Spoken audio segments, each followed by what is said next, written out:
अस्सलाम वालेकुम ख़वातीन हज़रात, मैं हूं आपका मेज़बान सुमैर। तो आज के नए प्रोग्राम में हम आपको खुश आमदीद कहते हैं। दोस्तों, आप अपने टीवी स्क्रीन पर बहुत सारे ड्रामे देखते हैं जिनमें एक्शन दिखाया जा रहा होता है। कभी किसी को मुक्का मारा जा रहा होता है, किक मारी जा रही होती है, फाइट देख रहे होते हैं, कभी किसी को फायर मारा जा रहा होता है और कोई गाड़ी से गिर रहा होता है। और इस तरह के जितने भी एक्शन सीन्स हैं उनको देखते हुए आपको यही लगता होगा कि ये कोई एक्टर खुद थोड़ी ही करते हैं, कोई स्टंट वाला करता होगा। लेकिन आज की इस वीडियो में मैं आपको बताऊंगा जिन एक्टर्स को आप समझते हैं कि आराम से 2-4 डायलॉग्स बोलकर करोड़ों रुपया कमाते हैं, तो आज की इस वीडियो में मैं आपको दिखाने जा रहा हूँ, बताने जा रहा हूँ कि इनकी जिंदगियों में कितनी बार कितनी मुश्किलात आती हैं और कितनी तकलीफें बल्कि जान पर खेलकर ये ड्रामे बनाते हैं। आज की इस वीडियो में आप देख सकेंगे कि कितने बड़े स्टार्स अपनी जान पर खेलकर कुछ ऐसे सीन शूट करवाते हैं जिन्हें आप बिल्कुल नॉर्मल सा समझते हैं, और कुछ ऐसी एक्ट्रेस भी हैं जिनको थप्पड़ पड़ने की वजह से डोरा होना पड़ा, यानी सॉरी मेरा मतलब है कि अपनी समाज से हाथ धोने पड़े, वो एक कान से सुन नहीं पाती। वीडियो शुरू करते हैं, लेकिन उससे पहले आप दोस्तों से गुजारिश है कि अगर अभी तक आपने हमारे चैनल को सब्सक्राइब नहीं किया तो सब्सक्राइब कर दें और बेल आइकन पर क्लिक करना मत भूलिएगा। तो चलिए वीडियो शुरू करते हैं। दोस्तों, सबसे पहले हम बात करेंगे खुशहाल खान की, जिन्होंने ड्रामा सीरियल दुनियापुर में काम किया। और आप सभी को पता है कि दुनियापुर पाकिस्तान की हिस्ट्री का सबसे महंगा ड्रामा है जो कि ग्रीन टीवी पर चला था। इस ड्रामे पर तकरीबन 36 करोड़ रुपए खर्च हुए हैं और इस ड्रामे में बहुत सारे ऐसे सीन्स दिखाए गए हैं जैसे कि किसी फिल्म की शूटिंग होती है या फिर किसी फिल्म के सीन्स आप देख रहे होते हैं। इसमें ब्लास्ट भी दिखाए गए हैं, फायर भी, रॉकेट लॉन्चर भी, और बहुत सारी ऐसी फाइट्स भी दिखाई गई हैं। इस ड्रामे पर बहुत खर्चा हुआ था। खुशहाल खान ने रिसेंटली अभी एक इंटरव्यू में बताया कि इस ड्रामे में बहुत सारे एक्शन सीन्स हैं और इन एक्शन सीन्स के लिए कोई रिहर्सल नहीं की जाती थी, फौरन ऑन द स्पॉट बताया जाता था कि अब आपने ऐसे करना है। और एक सीन तो मेरे लिए बहुत ही खतरनाक था, बहुत मुश्किल भी था, जिसमें मैंने चलती गाड़ी से छलांग लगानी थी और अपने पैरों पर सीधा खड़ा होना था। अब मैंने अब डायरेक्टर को ये कहा कि ये तो पॉसिबल ही नहीं है कि अगर मैं चलती गाड़ी से छलांग लगाऊं और सीधा आकर अपने पैरों पर खड़ा हो जाऊं, ना आगे जाऊं ना पीछे जाऊं, ये तो मुमकिन नहीं है। उन्होंने कहा चलो जैसे भी है कर लो। अब जब मैंने छलांग लगानी थी और लगाकर वहां पर कुछ पटाखे बजने थे, पटाखे बजने के बाद जब मैंने सेट स्क्रीन से आउट होना था, यानी कि फ्रेम से आउट होना था, तो एक बड़ा ब्लास्ट होना था। बारिश की वजह से जमीन गिली थी और जमीन के नीचे जो उन्होंने वायरिंग की हुई थी, जो तारें बिछाई हुई थी, जो छोटे पटाखे और बड़े ब्लास्ट की, वो तारें आपस में शॉर्ट हो गई। अब जब खुशहाल खान वहां पर छलांग लगाते हैं, छोटे पटाखों के साथ साथ बड़ा ब्लास्ट भी हो जाता है और उनकी एक साइड बिल्कुल जख्मी हो गई, झुलस गई, आग लग गई और उससे वो बहुत ज्यादा जख्मी भी हो गए। वो कहते हैं कि जिस वक्त मैं जख्मी हुआ यानी कि जल गया, तो वहां पर कोई ऐसी चीज मौजूद नहीं थी, कोई ऐसी मेडिसिन मौजूद नहीं थी जिसे मुझे लगाने के बाद मुझे कोई सुकून आता। वहां पर टूथपेस्ट मौजूद था जो मुझे लगाया गया ताकि मुझे थोड़ा बहुत सुकून आए और उसके बाद मुझे हॉस्पिटल लेकर गए।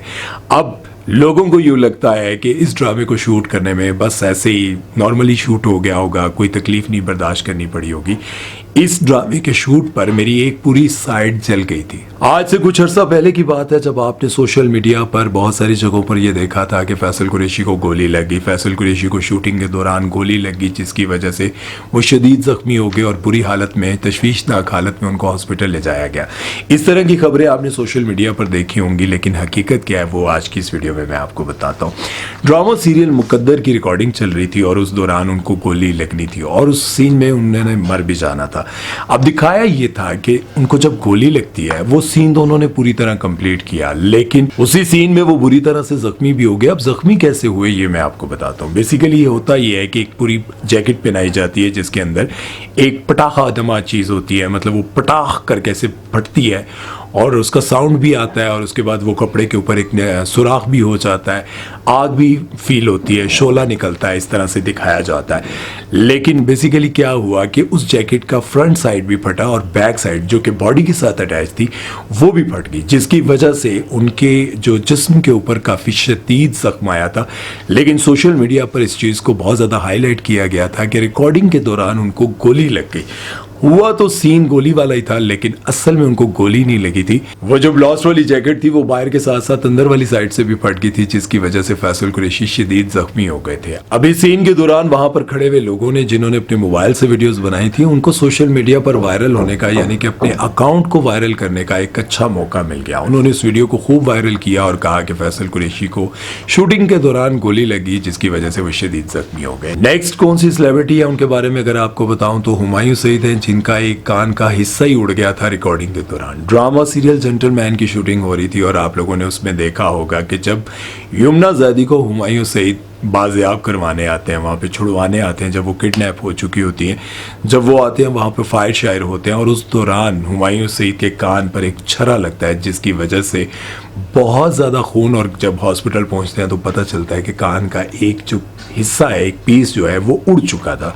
वो जो छर्रा है वो आंख पर भी लग सकता था, उनके फेस पर भी लग सकता था, उनके दिमाग में भी लग सकता था, लेकिन अल्लाह ने उनको बचाना था। वो छर्रा उनकी आंख में, चेहरे पर कहीं नहीं लगा, लेकिन कान पर लगा, जिसकी वजह से उनके कान का एक हिस्सा यानी कि एक पीस पूरा उड़ गया था और उनको फौरन हॉस्पिटल लेकर गए। लेकिन अफसोस की बात यह है कि इसी सारे वाकये पर बात करते हुए अहमद अली भट्ट, जो कि हुमायूं सईद के बहुत अच्छे दोस्त हैं और खुशहाल खान का वो पॉडकास्ट कर रहे थे, और यही किस्सा सुनाते हुए उन्होंने हंसना शुरू कर दिया बहुत जोर जोर से। हुमायूं की यहाँ से गया और उसका कान और ये और यूं शॉर्ट हुआ है और एकदम यूं खून निकलना शुरू है। तो मुझे बड़ा अजीब सा लगा कि यार देखिए, हुमायूं सईद उनके बड़े बड़े अच्छे दोस्त हैं और वो ये किस्सा सुना रहे हैं कि छर्रा आकर लगा और उनके कान का एक हिस्सा पूरा पीस उड़ गया और वो खून से लथपथ हो गए, खूनो खून हो गए, और भट्ट साहब जो हैं वो कह के लगा के हंस रहे हैं। ये किस्सा, ये वाकया सुनाते हुए बड़ी अजीब सी मुझे ना ये सिचुएशन लगी। मतलब इस पर हंसना तो बिल्कुल भी नहीं बनता था। हो सकता है उनको कोई और बात याद आई हो, लेकिन इस बात को सुनाते हुए उनका हंसना मुझे बिल्कुल बहुत ही अजीब लगा। अगर अहमद अली भट्ट साहब को मेरी ये बात, मेरी वीडियो उनकी नज़र से गुजरे तो मैं चाहूँगा कि वो इस पर ज़रूर अपना जवाब दें। मुझे यूँ लगता है कि उन्होंने बहुत ही जो है ना नॉन प्रोफेशनल लोगों वाला काम किया है कि मतलब एक साथी दोस्त जो है वो शदीद ज़ख्मी हो गया, खून से भर गया और ये बात सुनाते वो कह के लगा रहे हैं। बहरहाल उनकी अपनी मर्जी। चलते हैं नेक्स्ट सेलिब्रिटी की तरफ, वो बात करते हैं मदिया इमाम के बारे में, जिनको आजकल आप फैसल कुरैशी के साथ ड्रामा सीरियल बहरूपिया में भी देख रहे हैं। वो एक कान से सुन सकती हैं, दूसरे कान से नहीं सुन सकती। आप ये जानकर हैरान होंगे कि उनका ये जो एक कान है जो सुन नहीं पाता, जिसमें आवाज़ नहीं आती, वो कोई बचपन से ख़राब नहीं है, बल्कि एक ड्रामे के सेट पर उनके साथ बहुत बड़ी ज़्यादती हुई। और वो बताती हैं कि मुझे आज तक उस शख्स पर, उस एक्टर पर इतना ज़्यादा गुस्सा है, इतना ज़्यादा गुस्सा है कि मैं उसे कभी माफ़ नहीं करूँगी। हुआ क्या था ये जानकर आप हैरान होंगे। आप लोगों को लगता है कि ड्रामे में ये जो थप्पड़ मारा जाता है ये बिल्कुल नॉर्मल है, ये थप्पड़ लगता नहीं है, दूर से हाथ गुजर जाता है, लेकिन वो ये बताती हैं कि एक सीन किया जा रहा था जिसमें मुझे थप्पड़ मारना था एक एक्टर ने। एक्टर का नाम उन्होंने नहीं लिया, लेकिन उन्होंने ये कहा कि उस एक्टर ने थप्पड़ इतने ज़ोर का मारा, इतने ज़ोर का मारा कि मेरे एक कान में आज तक आवाज़ नहीं आती और ना ही ये कान ठीक हो सकता है। पता नहीं कान का पर्दा फट गया या क्या हुआ, इतना ज़ोरदार थप्पड़ मारा। उन्होंने कहा कि आप उनका नाम बता दें। उन्होंने कहा नहीं, नाम मैं नहीं बताती, लेकिन उस एक्टर को मैं कभी माफ़ नहीं करूँगी। मुझे आज भी उस पर इतना ही ज़्यादा गुस्सा है जितना मुझे पहले दिन था। अब सोचने की बात यह है कि आमतौर पर होता यह है कि लड़की को थप्पड़ नहीं मारा जाता, किसी भी रिकॉर्डिंग के दौरान, किसी भी शूट के दौरान थप्पड़ नहीं मारा जाता। लेकिन मुझे ये समझ नहीं आती कि आखिर कौन सा ऐसा डायरेक्टर था जिसने असल में थप्पड़ मारने को बोला और इतने जोरदार थप्पड़ मारने को बोला कि उसका ऐसा हो सकता है कि थप्पड़ दूर से गुजरना था, लेकिन वो इतने करीब थी कि वो थप्पड़ गलती से उनके कान पर लग गया। मैं ये बात जरूर समझता हूं, क्योंकि अक्सर देखें सीन तो पूरा ऐसे दिखाया जाता है ना कि थप्पड़ ऐसे, लेकिन वो हो सकता है कि मिसअंडरस्टैंडिंग या फिर गलती या कुछ भी आप उसे कह सकते हैं कि वो लग गया हो, प्रॉपर एक क्या कहते हैं उनको नज़र ना आया हो कि इतने दूर से गुजारना है। लेकिन मैं ये नहीं समझता कि किसी डायरेक्टर ने ये कहा हो कि तुमने थप्पड़ मारना है। लड़कों को तो मारे जाते हैं क्योंकि लड़के अक्सर कहते हैं कि सीन अच्छा हो जाएगा, खैर है कोई बात नहीं, आप मार दें, तो लड़के को थप्पड़ लग जाते हैं। बहुत सारे ऐसे एक्टर्स हैं जिनको थप्पड़ पड़े हैं, लेकिन मदिया इमाम को इस तरह से थप्पड़ लगना और उनके कान का मतलब पर्दा फट जाना या वो आज तक सुन नहीं पाती, ये बात मेरी समझ से बाहर है। इस बारे में आप लोग अपनी राय जरूर दीजिएगा। चलते हैं नेक्स्ट सेलिब्रिटी की तरफ और बात करते हैं अली रज़ा के बारे में, जिनको आप लोग ड्रामा सीरियल इक़्तिदार में भी देख चुके हैं और इक़्तिदार में उनके साथ ऐसा हुआ कि उनकी आंख ज़ाया होते होते बची है। ड्रामा सीरियल इक़्तिदार में आप लोगों ने देखा होगा जब अली रज़ा मोल बलोच को बचाने के लिए जाते हैं और वहाँ पर फाइट होती है और एक बंदा उनके हाथ पर बोतल यानी कि उनके सर पर मारने लगा होता है और बोतल वो अपने हाथ पर तुड़वाते हैं।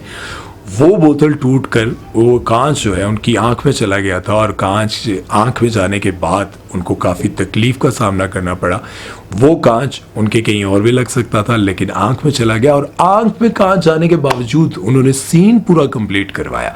और उसके बाद उफ तो करते रहे होंगे, हाय हाय भी करते रहे होंगे, और वही कांच जो है उनको शदीद जख्मी भी कर सकता था। लेकिन लोगों को यूं लगता है ऐ कोई असल ही बोतल थोड़ी है, ऐ ते गत्ते दी बोतल सी जड़ी शीशे दी बना के पेश की है। और उसके बाद आप लोगों को बताऊं, मिशन इम्पॉसिबल आप लोगों ने देखी होगी, टॉम क्रूज को देखा होगा। टॉम क्रूज की फिल्म का एक सीन था जिसमें वो जाके बिल्डिंग से टकराते हैं, तो उस बिल्डिंग में टकराते हुए उनका जो पैर का टखना था वो असल में टूट गया था। अब आप लोगों को यूं लगता है कि यार ये तो इंग्लिश मूवीज के हवाले से तो यही कहा जाता है कि ये फेस पर मास्क लगाकर कोई और सीन कर रहा होता है। ना बाबा ना, इसमें वो सीन खुद कर रहे थे टॉम क्रूज और उनका टखना भी टूट गया था। और जैकी चैन वो तो इतनी बार अपने जिस्म की हड्डियां तुड़वा चुके हैं। एक बार तो पता नहीं कितनी मंजिल से वो गिरे थे तो उनकी सिर्फ टांग टूटी थी, हालांकि लोगों को यूं लग रहा था कि अब वो बचेंगे नहीं। जैसे ही वो गिरे और नीचे जितना भी उनको बचाने के लिए सेफ्टी का इंतजाम किया गया था वहां पर भी वो नहीं रुके और नीचे ज़मीन पर आकर लगे, जिसकी वजह से उनका पैर यानी कि एक टांग टूट गई थी। और उसको जब दिखाया जा रहा था, उनकी जो बेटी है वो देख रही थी और इनके ये सारे सीन जिनमें वो ज़ख्मी हुए, कई बार खून निकले, टांग टूटी, बाजू टूटा और फेस पर जख्म आए, इस तरह की चीज़ें दिखाते हुए उनकी जो बेटी है वो बहुत ज़्यादा रो रही थी और देख रही थी कि मेरे बाप ने हमें पालने के लिए। देखिए हर इंसान अपने, ये मैं आपकी बात मानता हूँ, बहुत सारे लोगों की इन बातों को मैं मानता हूँ कि शोबिज़ इंडस्ट्री कोई ऐसा काम नहीं है जिसमें आप कहें कि कोई नेक काम है ये जो भी, लेकिन कोई ना कोई इंसान अपने प्रोफेशन के मुताबिक काम कर रहा होता है। तो वो बेटी जो है वो बहुत रो रही थी कि हमारे बाप ने हमें पालने के लिए, हमारा फ्यूचर बनाने के लिए कितनी तकलीफ़ें बर्दाश्त की हैं। जैकी चैन बहुत नामवर एक चाइनीज़ मार्शल आर्ट के मशहूर जो हैं वो एक्टर हैं और बहुत सुपर हिट फिल्मों में काम किया। आजकल इनकी एक फिल्म आई हुई है कराटे, पता नहीं क्या सीज़न है उसका, लेकिन पिछला सीज़न बहुत ही कमाल का था, इस बार मैं भी देखने चाहूँगा। बहरहाल आज की इस वीडियो में मैं आपको यही बताना चाह रहा था कि जिन एक्टर्स को आप लोग समझते हैं कि सिर्फ बोलने के पैसे इतने ले लेते हैं, लेकिन असल में वो बोलने के इतने पैसे नहीं लेते, उनको बहुत सारी तकलीफ़ों का भी सामना करना पड़ता है, बहुत सारी परेशानियों का भी सामना करना पड़ता है और इसी तरह से वो पैसा कमाते हैं, नाम बनाते हैं। और आप भी अपनी ज़िंदगी में कंफर्ट जोन से निकलें, मेहनत करें, कोशिश करें और एक दिन आएगा जब आपको भी अल्लाह ताला कामयाब करेगा और आप भी अपनी मंजिल पर पहुंचकर अच्छी गाड़ी इस्तेमाल करेंगे, अच्छे घर में रहेंगे, एसी लगाकर बैठेंगे और मायूसियों की ज़िंदगी, मायूसियों के दौर से निकलेंगे। वो ये सब कुछ तब होगा जब आप कंफर्ट जोन से निकलेंगे। जब तक आप कंफर्ट जोन से नहीं निकलेंगे तब तक आपकी ज़िंदगी में बेहतरी नहीं आएगी। बेहतरी लाने के लिए आपको इन सब मुश्किलात का सामना करना पड़ेगा। अल्लाह ताला आपको तकलीफ़ों से बचाए और आपको ढेरों कामयाबियों से नवाजे। मेरा बेबी रोता है, उसकी आवाज़ बीच में आती है, उसको इग्नोर करें। अपना ख्याल रखें। सुमैर चौधरी को दीजिए इजाज़त। अल्लाह हाफ़िज़।